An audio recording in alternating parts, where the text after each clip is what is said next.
So Terry, tell me, why this? Oh, he's going to interview you. Why this? Yeah. Because I can't be everywhere at once. But what I can do is help you connect your circle, the circle of your influence in your business, with other people. Who so this is know. for. This is I didn't know what the purpose was, or if it was just that there was a love for the people of Fairborn and wanting to share that with others of the world, or if it was the business connection. It's both. It is how do we get people together, and that's what I like about your place. You can get tons of people in the same space. If they have beer in common, or if beer's their thing, that's nice. But I've been in there many times where there were people there that weren't enjoying beer; they were just enjoying the fellowship, or they're out throwing cornhole. Or we encourage that so much. 100%. That's what's we need that today. Yeah. So that's why we started doing this. The more we do this, the more we need to put it down, and 100%. there's a real need for those places. Yep. Yeah. And so, the goal is take your business and introduce your circle to other people's business in their circle. Excellent. And then you just create all this overlap that is everybody wins. I know we're not. It was so funny. I still almost everybody I employ is a Fairborn grad. Is that right? That I taught. Yeah. Or somebody who I'm connected with through that. So I do everything I can. My HVAC is Fairborn. My painters are come out of Fairborn. Yep. So I called to get some painting done from Mike McDermott. Yep. Mike's been in here. Taught with his mom. Here, yeah. Taught with his mom. Taught with his dad. Oh my gosh. And then, so I called him, and he's like, "Oh, I was just down to Jamie's Tire, down his new location down in Kettering doing work. I'll pop in this week." And it's like, yeah, we're all. It's that, and that's big life in a small town. Yeah, that's our living thing. all together. And Big life in a small town. How do we, support each other and encourage each other, and it's a rich place to be when you look at it from the right That perspective. is. Past the fire, past the sounds.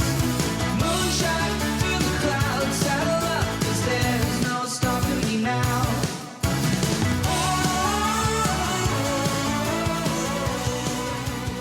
But welcome welcome to to another another exciting episode of Living well together, big life in a small Big town. life We in a have tiny an town. amazing guest with us today. Yes, James Williams. finally. Finally. I know he was top of the list when we first started this. I know it, and for a couple of reasons, which I'm sure we'll cover. Okay. But as a local business owner, a local educator, connected to athletics in our community, give us a little something. You didn't grow up here in Fairborn? I grew up in a very small town. Graduating class of 53. Oh, wow. Woodstock, imagine? Ohio. There is actually a place called Woodstock, Ohio. Okay. It has one stoplight. And you can't get to the high school without getting lost first.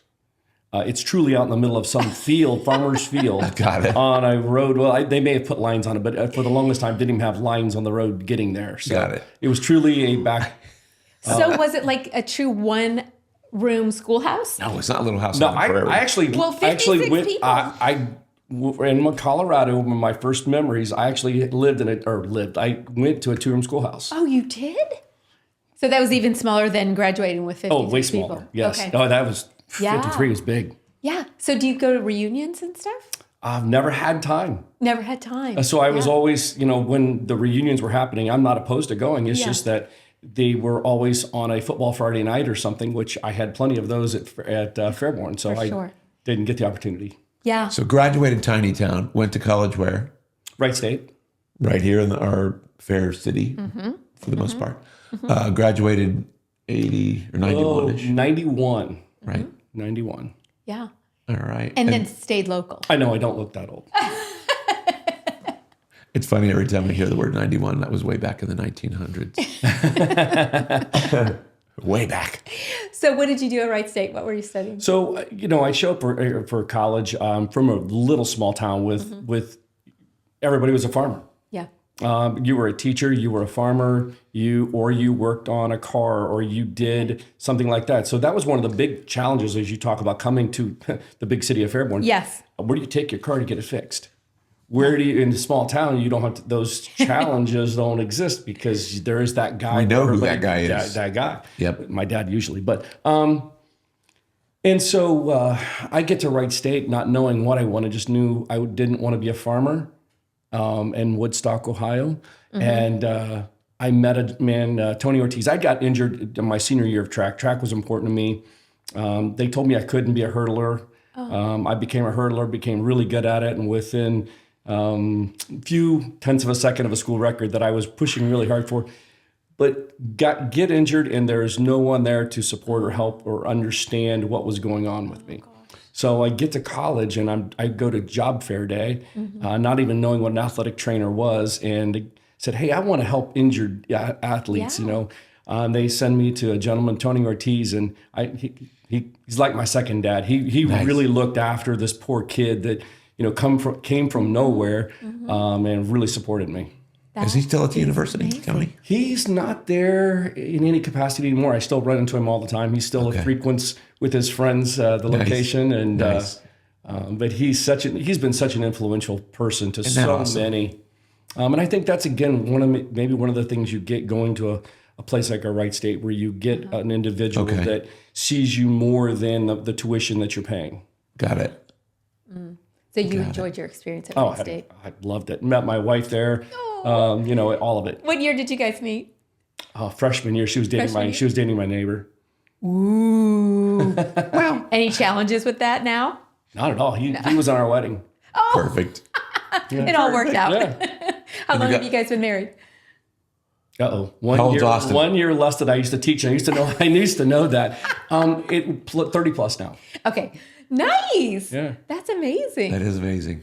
And so you went through the fair, graduated and got hired right into Fairborn schools? So being an athletic trainer, that opened the door for me a lot, because Fairborn had never had a certified trainer there. They'd had a couple people kind of do some stuff there, but nobody who really planted roots. And so I was really one of the school's first full-time athletic trainer in 91. It probably didn't hurt that I had student taught with the athletic director's wife. So I might have had some ins, when it. That's what makes a little town work. Yeah. So I got my call to be employed at Fairborn an hour before my last final exam in college. Sweet. So I stopped studying, and I walked into my last final exam with a smile on my face. You already knew. Knew already, yeah. Yeah. So. That's incredible. And then you started the very next season. Started the next season. Uh-huh. The hardest part about that, though, is you don't think about this as a teacher or whatever. You start your job, and typically you get paid 2 weeks later or a week later. I started in early August and didn't get my first paycheck until middle September. Oh. Because as the coaching or as training, that's a stipend that you're paid at the end of the season. Okay.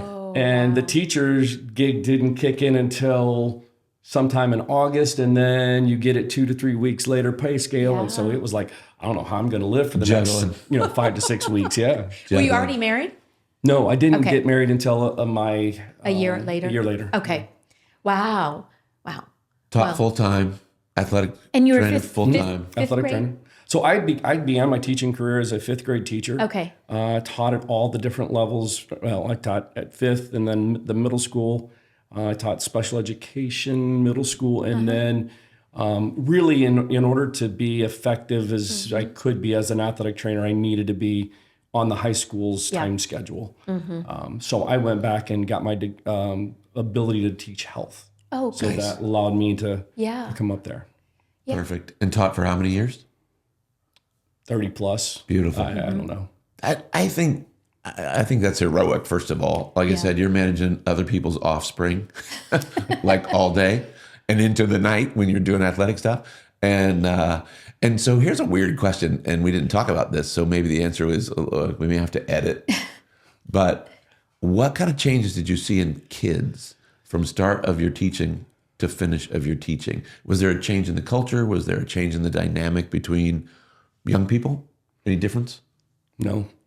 Kids are always kids. Kids are kids. Amen. Kids are kids, and if you respect them, you get it back. Right. And I think that was one of the great things I got to do. I almost choke up a little bit about it. I miss it. Yeah. I miss the kids. I don't miss the daily grind. I don't miss the political whatever today football we're playing. Right. But I miss those relationships that you developed with kids. Yep. Yeah. So I believe that. no, kids are kids. Kids are kids. Now their lives are more complicated than ours ever were because of how they're interacting with the adult world way too early. But they still have all the same needs that we had. 100% true. Yep, I would agree. Yeah, I agree too. Yeah, I was sitting here thinking though. So, were you the trainer for like the wrestling? Were the trainer for all of them? Is that how I met you a long time ago? Was when Eli, Patrick, and Eli was wrestling Yeah, then, and the probably. Fulton, and the Fulton kids? wrestling Yeah. then. Yes. Yeah, I was taking care of them. All right. Yeah. What a fun group. Oh, they were, weren't they? That was that was a very talented wrestling team. They were? went to state. Yeah. Eli Yeah. and Zach. Zach both went to state that year. Yep.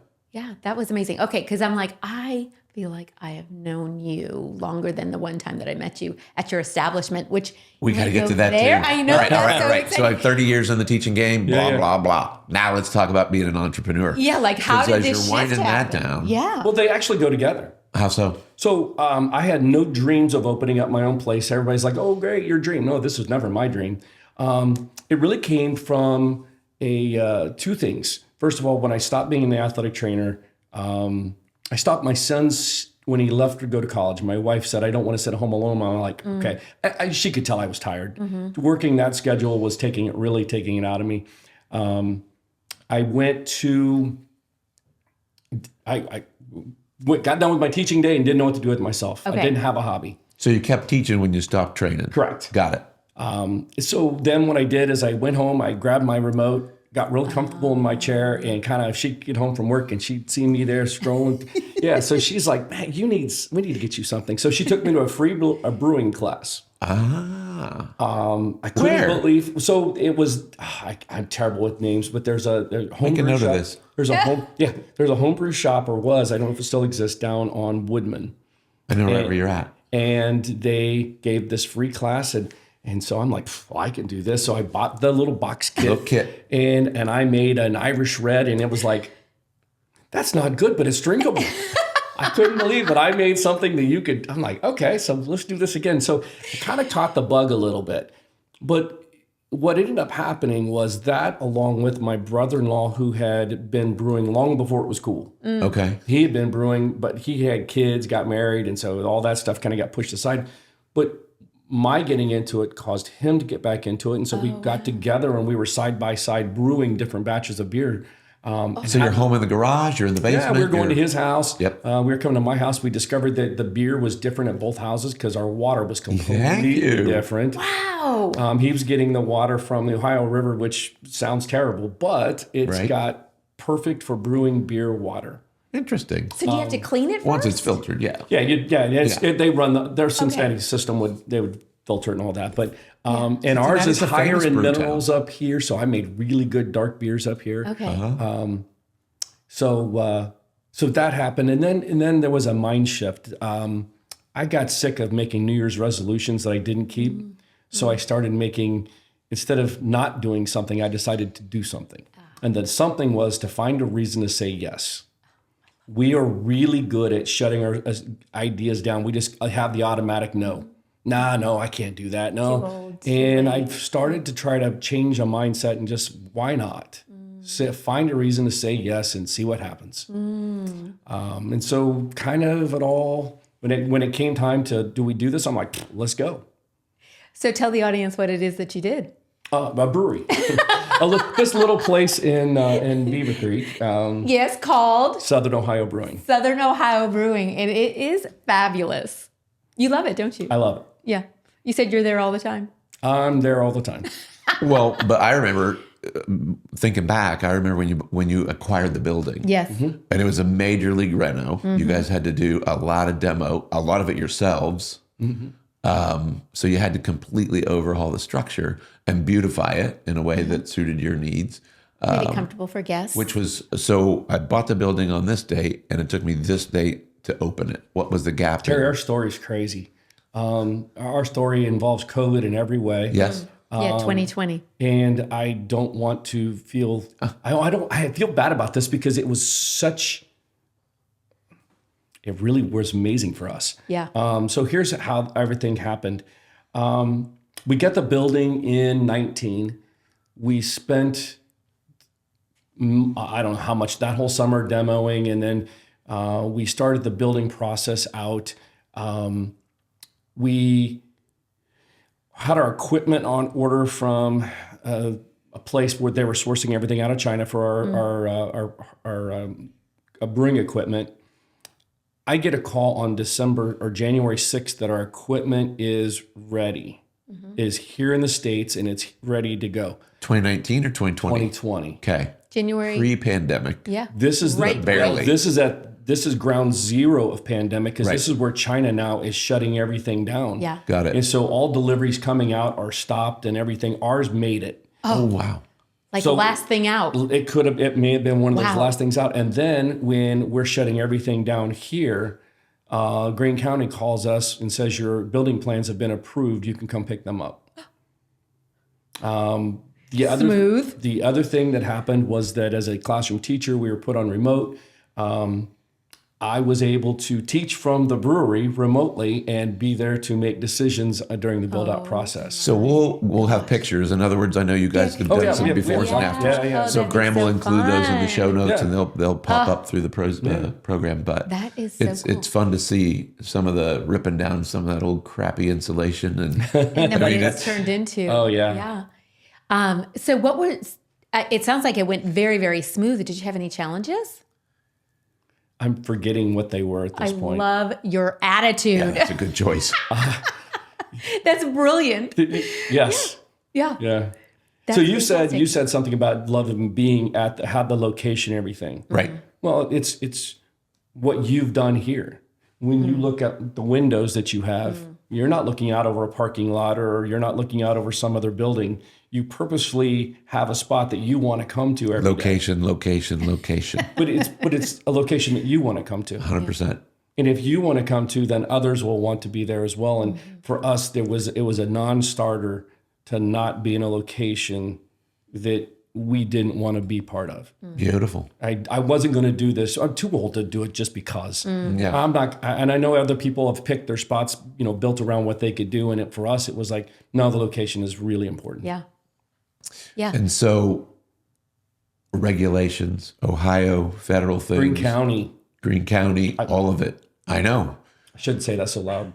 No, Maybe something okay. it kind of is what it is. And, yeah. and that's Yeah, I any think- construction thing. But I would assume that including alcohol in your project Yeah. is going to give all kinds of hurdles that you'd never have otherwise had, which is good because you're a hurdler. Well done. Well See played. how I did that? Yeah. So job, babe. there's been hurdles. And it's funny because I know that we sell alcohol. Yeah. But I know that there's this perception that people have that it's just the great evil on the planet, and these bars and all these places are awful. And we've had a lot of pushback from specific individuals within the community, but they're specific individuals. Yeah. But what I've tried to do is I invite everybody I can invite there, because I want you to come see and feel and experience what we've created. We've created something far greater than a beer place. Right. We've really created a community gathering spot. And that's all vision. The only reason that's happening is because you said this is what we want. And it's manifesting. You've laid the groundwork, and now it's, if you build it, they will come kind of a thing. Yeah, kind of, yeah. Yeah. You and I talked a little bit earlier about the challenges with the state at the state level with some of the was it the distributors, issues with the distributors? So one of the things that is constantly changing, and we're having a challenge with our association right now. There's an association. The Craft Brewers Association. Got it. Specifically with Ohio, because alcohol regulation is individual by state. And then, but one of the things that occurred in the 70s, there were Budweiser, Miller, there were these conglomerates that made beer. And then we had mom and pop distributors in all the different counties.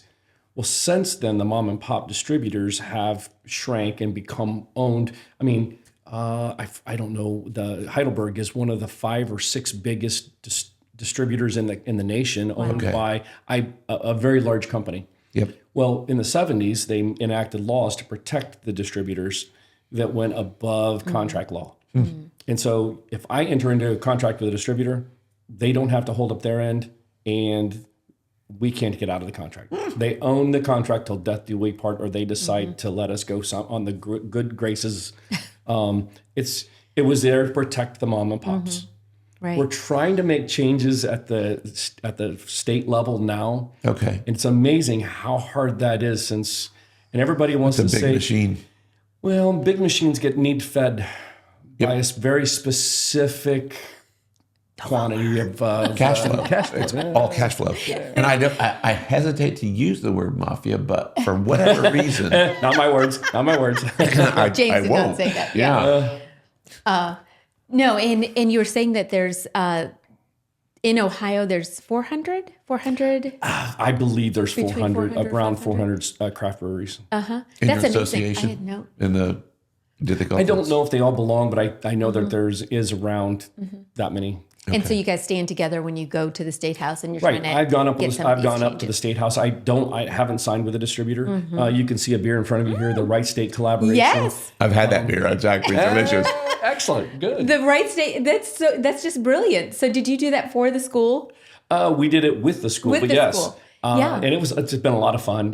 Having been an athletic training major from there, gone to school there. It's funny that Jason Franklin is the associate AD at this point. I don't know why I said at this point, but he is the associate AD. And him and I were in the training room being students at the same time. I was a year or two ahead of him. And Joy Lynn, who's the athletic director, who had been a student volleyball player, I'm sure all three of us had been in the training with at one time together. And today, our athletic director, associate athletic director, and brewery owner. So Oh my gosh! who knew that was going to But happen? what a cool collaboration then! Oh, and yeah, put it's together been a this lot beer. of fun. What's the beer flavor?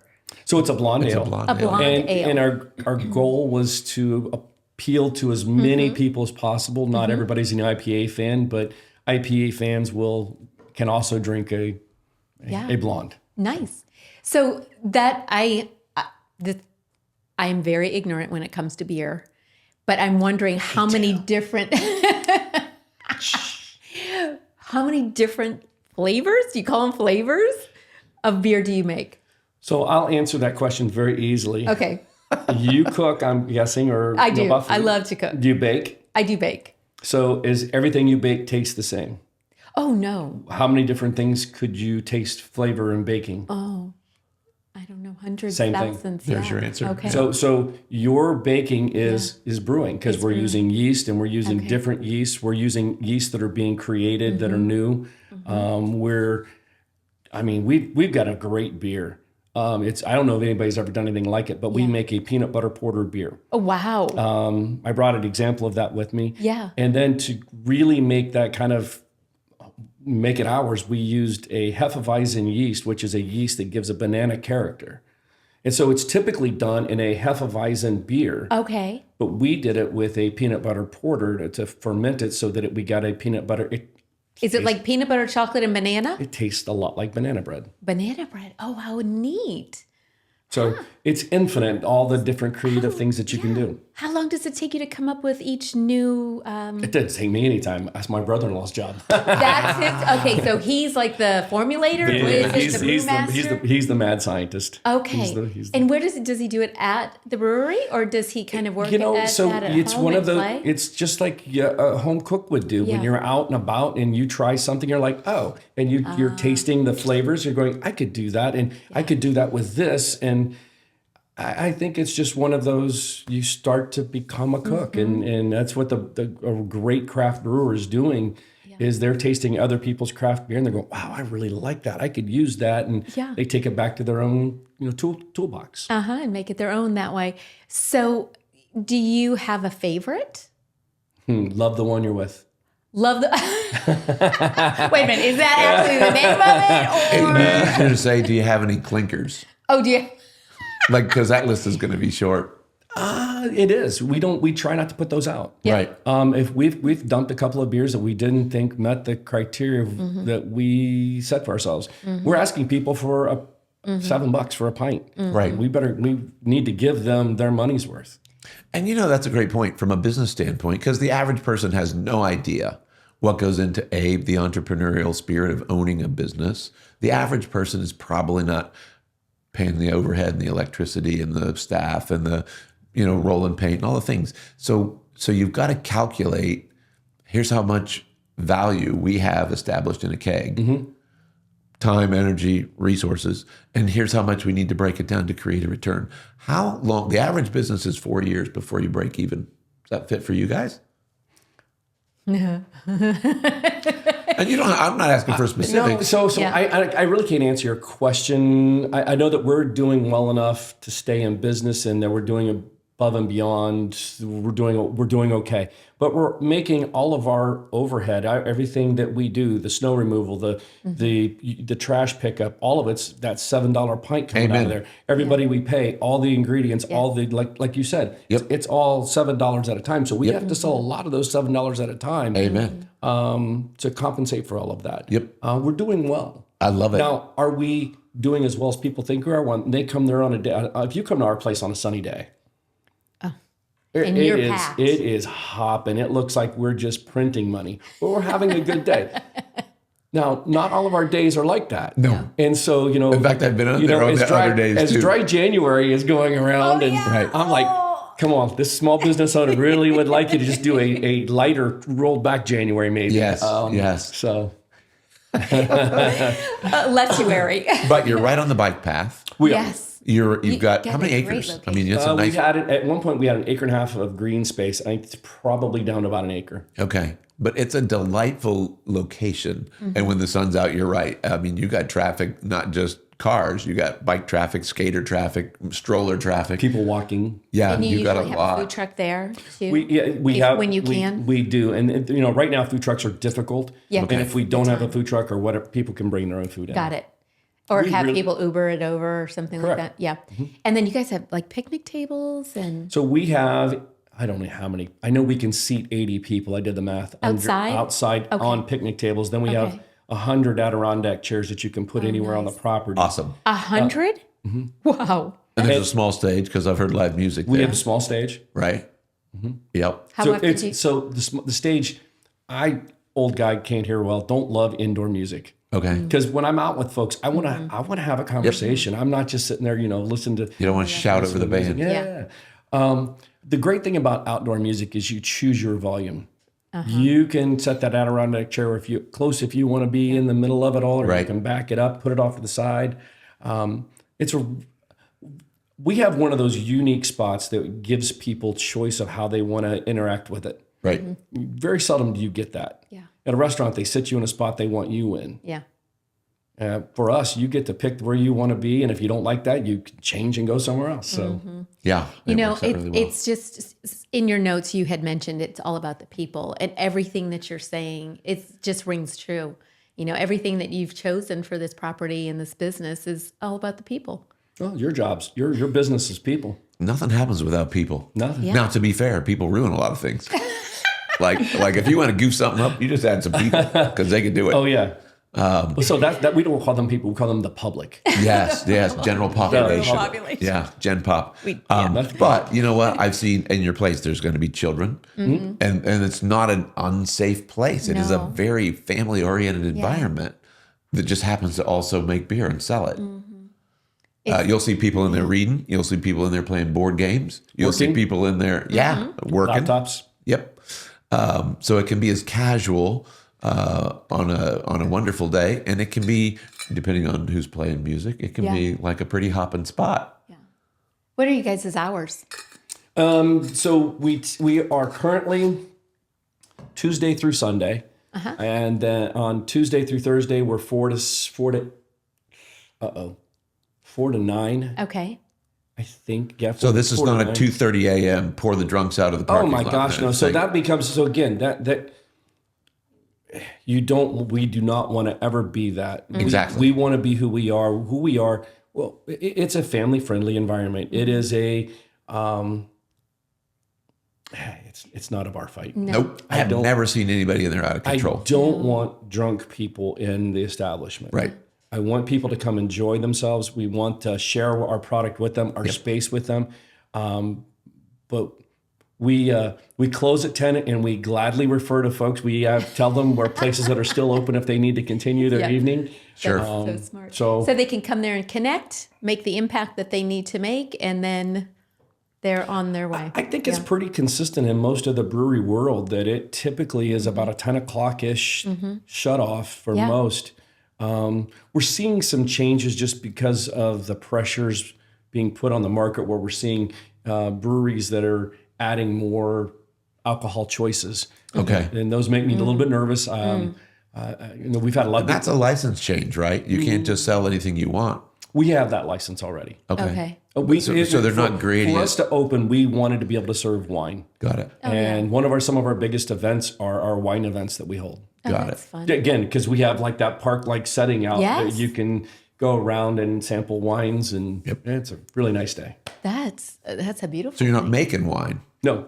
So That's a completely different license. 100%. And so you'll have, will you have wineries, local wineries that come and bring their product? Is that how you do a wine day? We do. So this is our best friend likes wine, and she doesn't typically care for a sweeter, the Ohio kind of wine. Okay. And so we wanted her to want to come to the brewery as with her husband and family and join us there. So we chose. We have a pretty solid little wine list, and we update it regularly. Like we do this little thing called Sipping Sundays. Okay. And That's when the cute. weather turns outside, we do a middle afternoon and have a nice musician out there playing. And so That's really fun. See, we can promote this. This can be on the TV screens in here. Join us for Sippin' Sunday. I love it. Do you have a lot of people that come out? So we don't have a ton of traction, but it's Yeah. enough to support the elevation in wine that we bring in. So we bring in a different wine than we carry, and typically a little more elevated. Yeah.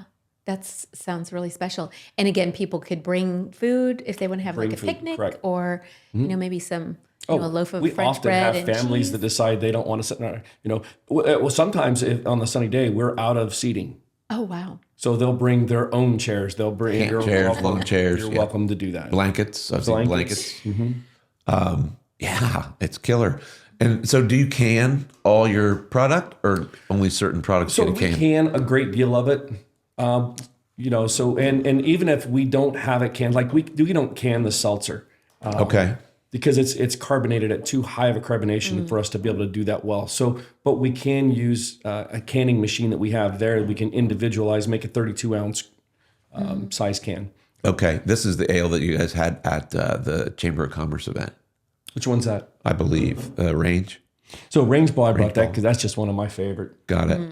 We were our location was a driving range in its first iteration. No kidding. And so all the land around there was the driving range, the park, everything. So every time you mow, you're finding golf balls. Not every time we mow, but when we built the parking lot, we found vintage golf balls, nice 1960s driving range balls that we have sitting behind the bar. That is Okay. very And we had a cool. gentleman who said, that was my first job. I pulled the ball out and said, you probably picked that up multiple times. right. See, that kind of thing. That's the big life in a small town kind of thing. Oh, yeah. I love the that so stories much. that you wouldn't hear. So do you have your beers in, do you call them beers? Okay. Do you have them in grocery stores or in restaurants? So we don't. So that goes into that distribution. But we're also a very small facility. We only can brew about 150 gallons. We call them barrels. We are a 5-barrel brew house, Okay. which is about 150 gallons. Or if you break it down, it's 9 to 10 of the half-barrel kegs that most people think of as a normal keg. And compare that to somebody local who's doing craft that you could buy at Kroger's. So Warped Wing, they're 120 barrels. Got it. I think, or 90 barrel. I don't know. wow. They're 90 to 120. Okay. Now that's not their brew house, but like Multiple they'll- locations. But so the bigger places, the bigger houses, what they'll do is they'll have the bigger tall tanks, the cylindrical tanks. They're called fermentation tanks. So in the brewing process, real simple. You pull the sugar off the grain, you boil that. You pump it into a tall vessel where you add your yeast. Your yeast eats the sugar from the grain, adds the alcohol. Okay. So on the grain side is where you get your color, where you get your malt flavor, and then you get your yeast profile in the production of the alcohol itself. But the bigger houses, what they'll do is they'll brew 3 times or 4 times into the same tall cylinder. Oh, gotcha. So you're getting amazing. a multitude of possibilities in one big cylinder, It'll- flavor-wise, it'll- profile-wise. It'll all blend and become one. Okay. Gotcha. Well, I love that yours is so exclusive. It is exclusive. Yeah. Yes. You better get it while you can, right? Yes. So we are out in a couple of restaurants. It's more what we're not. I know you're That's at not our model. They're at Old Scratch. I had one of your. All the Old Scratch locations. The Lockeray Red is at the one in Beaver Creek. So I you love had that another you one guys over are there too. What did I have? Connected with them. Oh my gosh! Yeah, It's they a- change it. It's a regularly. long name. It's like almost a sentence. Oh my gosh! What beer did we have Sentencing. over there? I picked it because it was yours, but I also picked it because the name was pretty cool. I don't remember, babe. Was this like Somebody two doesn't wear Sundays ago? shorts, or somebody Don doesn't wear shorts. There you Italian go. Pilsner. Yeah, yeah. Yeah. It's an Italian Pilsner. Yes, it was delicious. But now, what makes it an Italian Pilsner? That currently is one of my favorite beers. Yeah. Range Ball's my regular go-to. Love that beer. It's Yeah. such a well-balanced beer. Love the balance between the malt and the hop. But a Don Doesn't Wear Shorts is a crisp beer with Yeah. a nice little pop of hop. And it went perfect with the pizza that I had on my Was that the lighter one that you wanted Yeah. me to try? That's Actually, that was delicious. love that beer. Yeah. That would be a beer that I would drink. Yeah. In the summertime by the pool. You would have one big sip and then you're done, which I love because that means I get There to you clean go. up. So, what's it like hiring your team?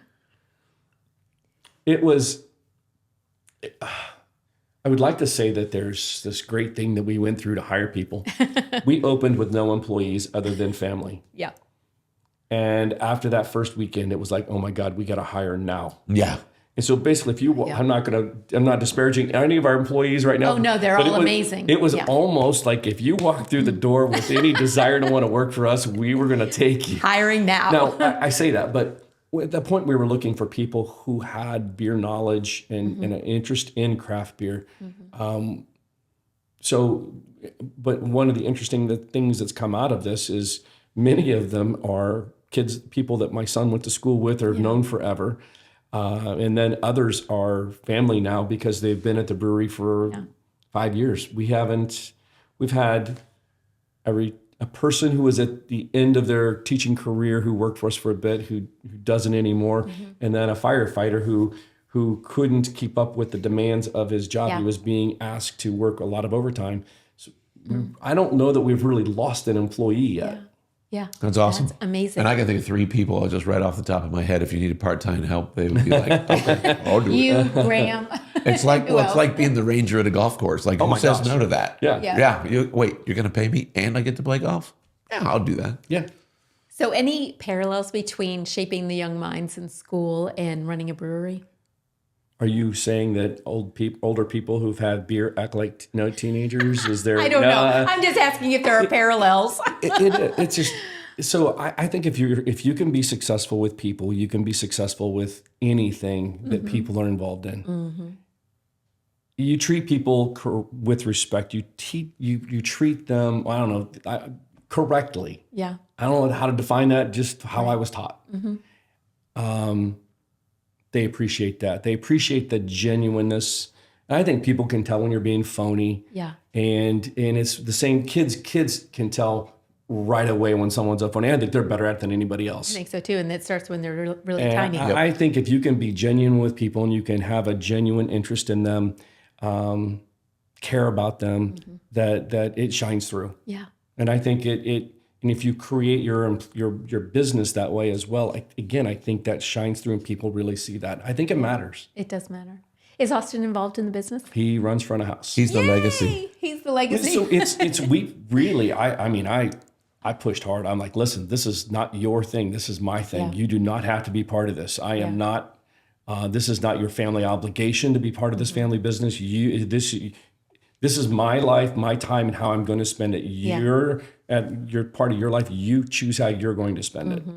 He, from day one, when we had challenges on our soft open, he had been there every step of the way, not getting paid, doing the family thing. Yep. Yeah. The worst thing that we did in the whole process was take up the floor that was there. So there was multiple layers. There was carpet down. That carpet had been there a very long time. There was then tile below that, but that carpet had been glued down. In the tile, when you went to take it up, it didn't pop up when you hit it with the remover. It took off a little sliver like this, and it was like this for 2 days. That sounds horrible. It was terrible. And So he put his time in. He put his time in. He did the work. But he didn't ask to be compensated for anything. That was just what you do for family. This is a family. We're doing this. But on the soft open, the computer crashed, the software, and he was on the phone with people, and he was figuring it out. I'm like, yeah, There's my guy. He's doing it. Yes. I bet you're very proud of him. Oh, very much so. I think he's very proud of you too. I would agree. Yeah. It makes me kind of weepy. I would agree. That's pretty awesome. Is Melissa still teaching? She's still doing the data analysis. Yes. Okay. At the school? Fairborn? Oh, neat. Also What's a data teacher. analysis mean? So everything that happens in this world, data is involved. Yeah. And so when kids are testing and your school's being got it. evaluated by that, and Yeah. you need people to look at the data and analyze Here's where we're it. strong. Here's where we're not. And here's where we... She's done a lot of really good work. Yeah. They have Amazing. some wonderful results in the last couple of years, and I believe it really comes out of that, looking at where we're at and how the data that she looks at. So. Do you wish you were still training this new facility up here? Oh my Oh gosh. my gosh, Dude, it's amazing. So I can tell you right now that I don't wish I was still training, because I did it for a minute. I was a substitute trainer Okay. for one of the hospitals for a little bit, and I hated it because I didn't have a relationship with the kids I was working with. I didn't know them personally, and it's really hard. But there was a day that came about that I was working with the most fragile athletes on the planet, middle school cross-country runners. Okay. Kids who have ports for their diabetes, Right. and they have all these things, and I was just like, okay, Yeah. I'm done. I'm gonna go make beer. I am done with this part of my life, and so the drive to do that daily grind, to do that job, I still have a lot of the knowledge, but I'm not as comfortable not using it every day. Understood. Yeah, for But sure. here's the thing, though, I couldn't be happier for the community and the kids. They deserve this so much. phenomenal. I've been It's so so frustrated. I love Fairborn. I'm not from Fairborn, but I've spent my entire adult life there. My son learned to walk there. He was at sidelines of football games at Fairborn, not Beaver Creek, where he was living. Yeah. I remember wearing, when he became part of the tennis team, at Beaver Creek, I had got a shirt of Beaver Creek, but I wore my Fairborn shirt underneath so it didn't burn my skin. I am Fairborn through and through. Yeah. And I'm so frustrated that our facilities at our middle school where we played football and basketball were so awful and antiquated and just terrible. Yep. And I hated that all of Fairborn was thought of by those facilities. Yes. So Because true. all of the Miami Valley, they don't know what your high school's like if you don't invite them there. We didn't invite them to our high school because we didn't build the facilities there. Exactly. They were Because for whatever reasons, and before I got there, they couldn't build the football stadium. They couldn't build the basketball arena. So when you invite people to some of your more challenging facilities and some of the most challenging parts of your town and expect them to think positive, Yeah. Right. I mean, that's crazy. Well, and it rubs off on your kids too. It Your does. kids become a product of that, and so we did for a long time have kind of a poverty-oriented mindset, and our town is booming. Oh, it's so I mean, that is like there are junior colleges that wish they had this facility. absolutely. It is amazing. Absolutely. And I think you've seen the attitude of the kids change significantly. Right? So much course. more confident. And, Yes. and there's and it's like you know when you have that nice shiny car, you want to show it off and people to see you driving Come it. into my you know house. when you're driving the hoopty, you roll the windows up. And, you know. No, they've keep got it it going looking. on. In fact, we've got the superintendent's going to be on next week or the week after with us. Yeah. Awesome. So Yeah, we're going to super talk about excited that very about thing with Amy and but it's palpable in our town. Yeah. So I love the fact that we can bring in local entrepreneurs. I love the fact that we can say here's what it takes. It's work. It's a grind. You got to get the carpet off the floor. You got to get this state and all the legislative stuff. People just assume that it's kind of easy for the guy who's sitting behind the counter having fun, and it is work. It is work. It's still work. Yeah. I love it. But if you can combine fun and work, right? That's a good thing. Yeah. Yeah, I hope you. I mean, I love the interacting with the folks. I actually really enjoy brewing. Okay. Brewing is a very physical job for Yeah. a man my age, and Man, your Man, age. you're- Hey, I'll make a deal with you. When you get old, I'll let you know. Until then, shut up. Well, dragging 55-pound bags of grain Wow. upstairs to dump it into Yeah. the little hole, it makes me feel pretty old by the end of the day. So But also probably pretty good too that you can still do it. it's pretty old. Better the next day, maybe. Good things. It's so good. No, it's fantastic. I'm so glad that you joined us tonight. What are we leaving out? yeah. If you wanted anybody to know anything else, what would it be? Yeah, no, yeah, that's what I was going to say. You know, do you want to? We'll have the address and your website and things like that on the show notes. But is there anything else that you'd like to share about the business? I got one more question, Or- though. I want to know about events. Like if a idea. local business says, hey, we want to host an event at your place, because I know this has happened. It does. So what are the rules? So we really balance that. So our number one people at our location is our regular customer, because they're the people that are supporting you every day through thick and thin. Amen. So I never close during regular business hours for a private event, no matter how much money we might make that one day. Yep. If we can have room and space, we'll gladly reserve that room and space. My son takes care of all that scheduling. Simultaneous. And we do a lot of it, but some of the best events are the ones where people will come and have a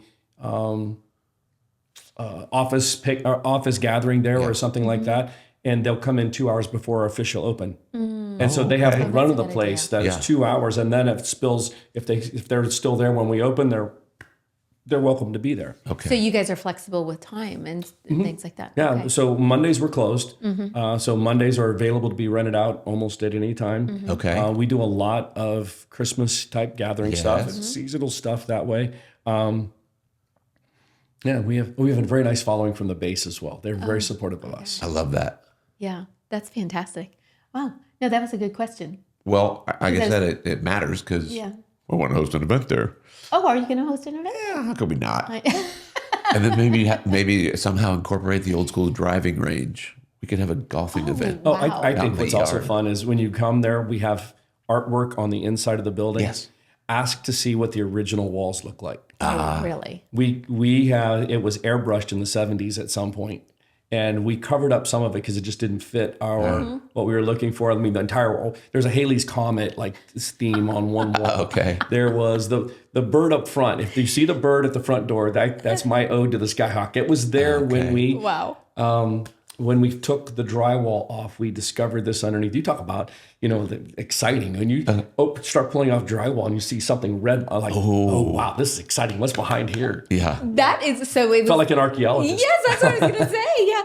And so you left it on there, and it's a bird. So we're all sitting in there, the owners, my wife and brother-in-law and his wife, and we're sitting at the brewery. We had done work that day, and the painters are coming the next day, and I just I'm going to miss this. And we just decided, well, let's keep some of it. Leave some of it up. Yeah. So there's a guy hanging out above the brewery area. He just kind of head floating up there along the steel girder.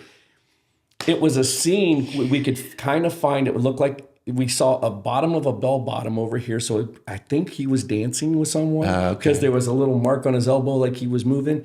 But we just kept that because they're like, that's just so much fun. It's so much fun. Part of the motif. Yes. So it was a reception hall for a long time. Okay. And so people would come in there and it was drywalled at that point. Okay. And I love telling them, oh, that guy was partying with you. You just didn't know it. Behind the wall. He was behind the wall.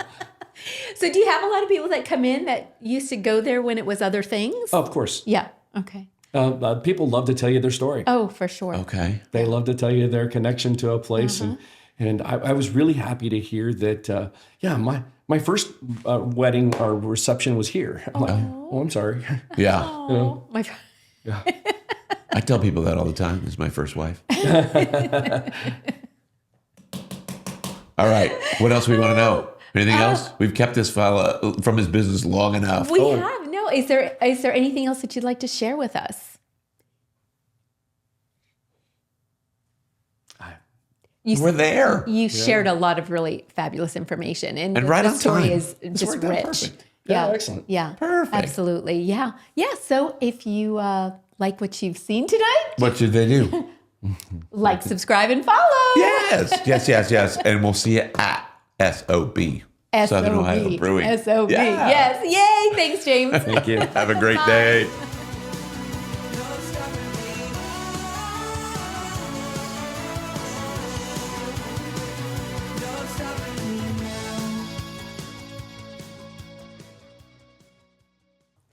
guys do a lot of people come to you for Can I? Yeah. You're going to say about advice about opening up a brewery? Yeah. The brewing world is the most amazing world. oh good. It's one of those where when we were going through this process, thinking about it, we were home brewing in the garage, and we went down we would meet in Crooked Handle down in Springboro. Yep. And Jason Moore is down there. He's their owner and head brewer, one of the owners, and he would just answer any question we asked. And Devil Wind folks were the same way, answer any question we asked. Were they open before you guys? They got open just before us. Okay. I thought you were ahead of them. No, they got open before us, and so we leaned on those folks. Yeah. And it's interesting is that, and then we get people that come to us, the Bellbird Brewery. Yeah. Jeff came and was a regular customer, and he talked to us, and I know we've had others come through and do the same thing, and it's really a community that supports each other. I was just on a thread where this brewery was closing. It was an anonymous post, and these other people popped on. Hey, if there's anything I can do to help, let us know. Okay. And it's we've had a challenge where we ran out of CO2. We had a leak, and we ran out of nitrogen. I guess it was. Okay. Well, we couldn't get any more nitrogen, and we can't pour beer. I called Devil Wind. Hey, yeah, we've got an extra tank. Come get it. Wow. And Super so cool. we just help That's each other out, amazing. Yeah. and it's like that. And I would say the majority of the brewing world.